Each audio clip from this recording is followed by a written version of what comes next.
What we have to remember is that the Quran is a book. And books by their nature are words. And words are problematic because words have many meanings. I mean, there's people here that have heard things that I've said now that maybe I didn't even intend. But this is the human nature. We filter words through our frames of reference. There's something in cognitive psychology called assimilation and accommodation theory, which is that what we tend to do is when we hear something, we tend to first assimilate it, and then we find in our frame of reference how we can accommodate it. And the Western people are brilliant at this. They're brilliant at giving words for everything. Like they'll say, for instance, hearing my talk today, they'll say, this is a devotional talk, as opposed to an objective talk. You see, I'm not being objective because I'm being devotional. Right? And it's nice words. They're brilliant. I mean, if you want to just memorize words, go to university, because that's what they give you, words for everything.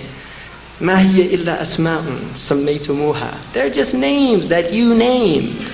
That's all they do. They name.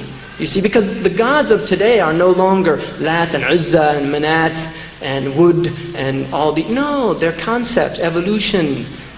You see, liberty. Justice, the American way, these type of things. The Marines, Semper Fidelis, always faithful. Semper Fidelis. I mean, this is interesting. That's the Marine slogan. Semper Fidelis. And fidelity is Iman. That's faith. What are you always faithful to? Blind obedience. This is what they teach them. If a Marine, if they say to run up that hill, even though he's going to get killed, he's been brainwashed to where he'll do it. And then they think that our suicide bombers, right, these people that go and do this, I mean, I say are because whether we agree with them or not, they're Muslims, right? I mean, they're Muslims. Really, they're Muslims. We can't say, no, they're not Muslim. Astaghfirullah. No, if somebody says, La ilaha illallah Muhammad Rasulullah, he's a Muslim. Whether he's right or wrong is another matter, and that's to be discussed in another way. All right, so I just want to make that clear. So, see, they say, oh, this crazy human being, who would strap himself full of bombs and go blow up, a Marine base? Well, the Marines themselves do the same thing. Only they don't do it for, trying to liberate their land. They usually do it trying to conquer another people. I mean, that poor Lebanese man that blew up that Marine base, he was just basically believing that he was defending his homeland. That's different from a bunch of Marines. I mean, what are you doing in Lebanon? Where are you from, Kentucky? Well, what are you doing in Lebanon? Oh, I'm defending, well, I basically got sent here. I mean, that's really what you're dealing with. I mean, so who's rational and who's irrational? This is the question. Don't be fooled. We need anthropology too. We need to study these beasties just like they study us. You see, let's get into their psychology. Let's see how they think. Why is it they don't have number 13 in their elevators? I mean, did you ever think of that? Those irrational Muslims. I've been in Saudi Arabia, there's number 13. We don't have a problem with 13. What's your problem? Let me think about that. Devil's number. Devil's number? Well, Jesus was 1 and he had 12 disciples. 1 plus 12, that equals 13. Was he a devil?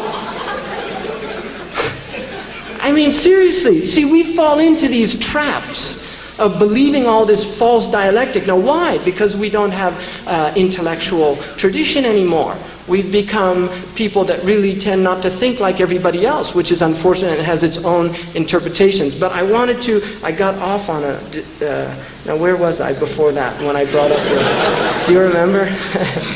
You're supposed to, that's what the chairman's for. You're supposed to be following, then you give a summary and... No, oral thing, that was the beginning. I've gone way past. He's thinking he's only got 15 minutes left. Right? Where was I? Because I went into something and I didn't want to...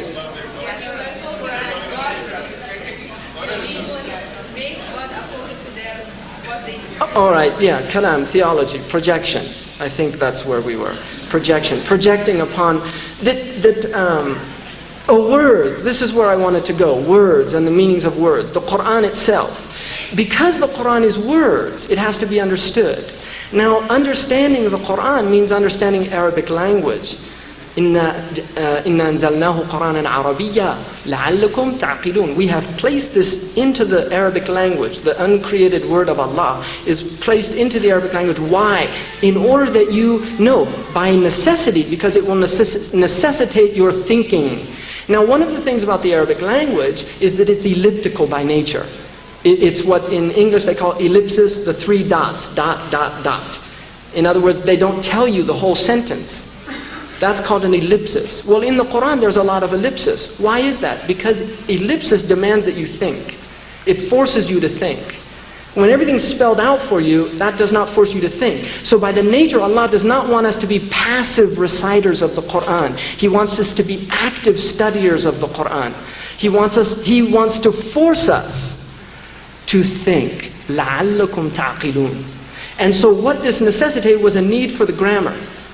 And this is why grammar is really one of the penultimate sciences of Islam. And I say penultimate because it's not the final purpose. Grammar is not a purpose. It is a means. The ultimate science is tafsir, you see, which is to understand the book of Allah. This is the highest science by consensus of the ulama.